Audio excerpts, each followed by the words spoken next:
Good morning, students. This is your English class. Now we are studying chapter 2.2 of Unit 2 in your English literature book, that is about the topic Black Beauty.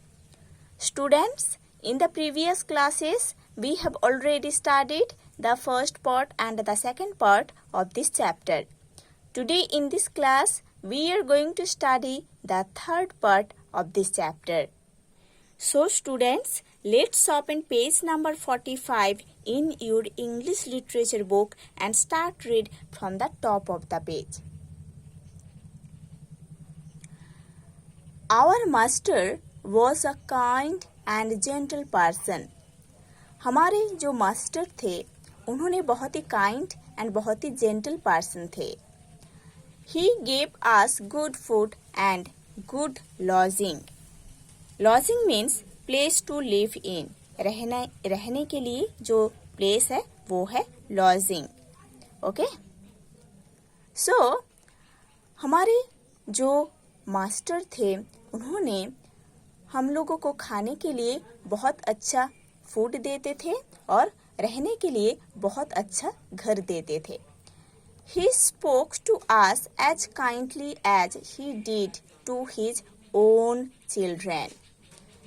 हमारे master हमारे साथ इतने kindly बात करते थे, ऐसा लगता था कि उन्होंने अपने बच्चे के साथ बात कर रहे हैं. When my mother saw him at the gate, she would neigh with joy and trot up to him. Okay, neigh means to make the long cry of a horse. Okay, long cry of a horse. जब मेरी mummy मेरे जो master थे उनको gate पर देखते थे, तब मेरे मम्मी खुशी में, है ना, बहुत खुशी में चिल्लाते थे और उनके पास आ जाते थे, अपने मास्टर के पास. ठीक है. तो जब मेरी मम्मी हमारे मास्टर को गेट पर देखते थे, तब मेरे मम्मी दौड़ के और खुशी में चिल्ला के मास्टर के पास आ जाते थे. Our master would pat and stroke her. हमारे जो मास्टर थे उन्होंने मम्मी को पैट करते थे, स्ट्रोक करते थे बहुत प्यार से. Well, old pet, he would say, how is your little darky? और उन्होंने मम्मी को बोलते थे कि well, old pet, आपके जो बच्चा है ना डरकी, वो कैसा है. Then he would give me a piece of bread which was very tasty. उसके बाद उन्होंने मेरे को एक ब्रेड का पीस देते थे जो कि बहुत ही टेस्टी रहता था. Sometimes he brought a big red carrot for my mother. कभी-कभी उन्होंने मेरे मम्मी के लिए एक बिग रेड कैरोट लाते थे. My mother's name was Duchess, but he often called her Pet. Okay? मेरे जो मम्मी है ना, मेरे जो मम्मी, उसका जो नेम था वो था Duchess. बट हमारे जो मास्टर थे उन्होंने मेरे मम्मी को पेट कहकर बुलाते थे. ओके. मेरे जो मम्मी थी उसकी जो नेम था वो था डाचेस, और मेरे जो मास्टर थे उन्होंने मेरे मम्मी को पेट कहकर बुलाते थे. आई वॉज डाल black, so he called me डार्की. मैं दिखने में डाल ब्लैक कलर का था, इसीलिए हमारे जो मास्टर थे उन्होंने मेरे को डरकी कहकर बुलाते थे. As I grew up, my black coat became very fine, soft and bright. जब मैं बड़ा हो गया था तब मेरा जो ये ब्लैक कोट है ना, मतलब जो ब्लैक कवर है, वो बहुत अच्छा हो गया था, बहुत सॉफ्ट हो गया था, बहुत ब्राइट भी हो गया था। When I was 4, my master broke me in. जब मैं 4 साल का था तब मेरे मास्टर मेरे को ट्रेनिंग दिए थे और सारे डिसिप्लिन सिखाए थे।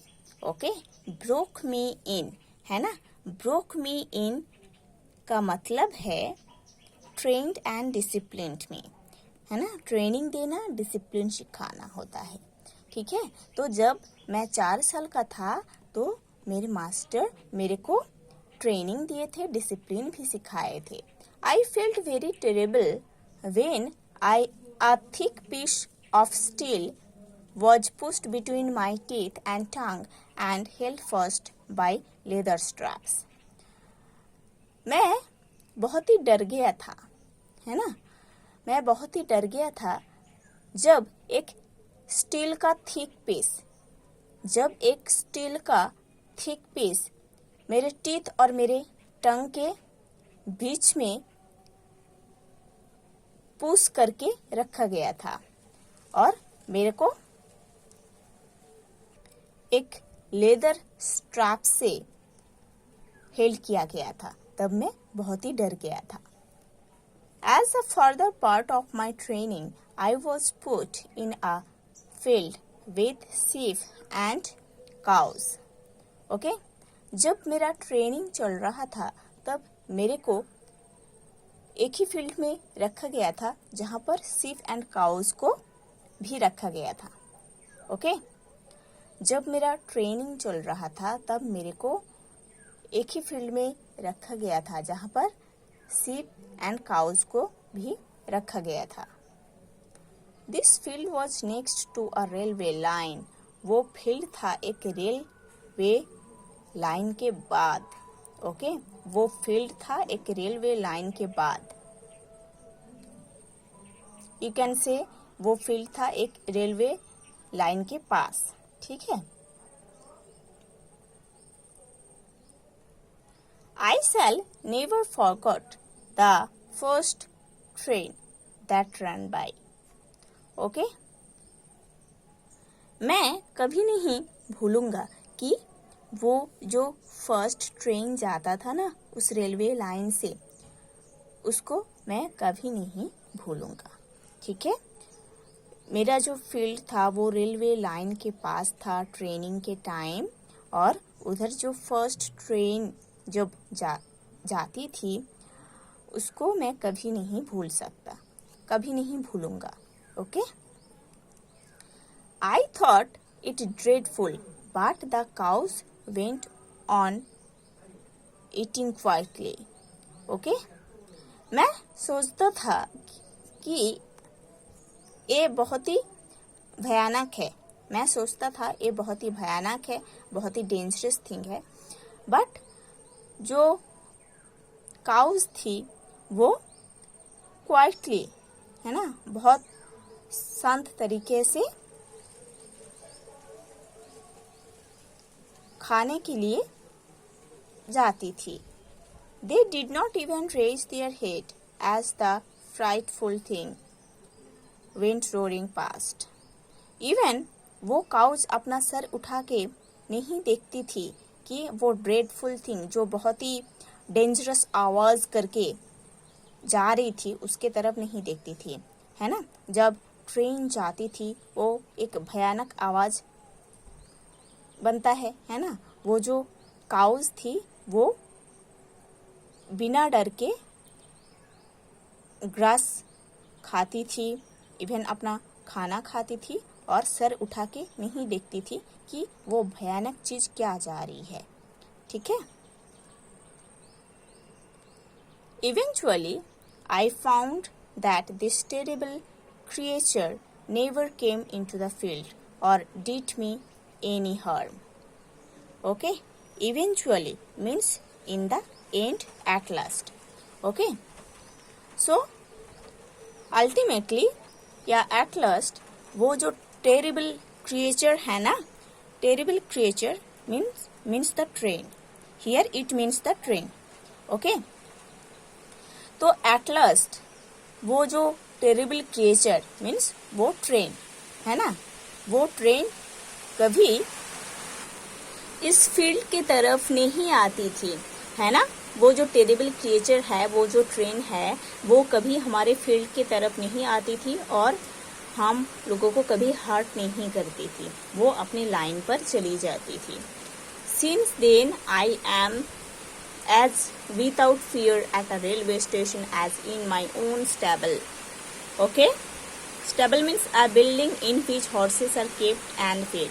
ऐसा एक बिल्डिंग है जहाँ पर हॉर्सेस को रखा जाता है और खाना खिलाया जाता है, ठीक है।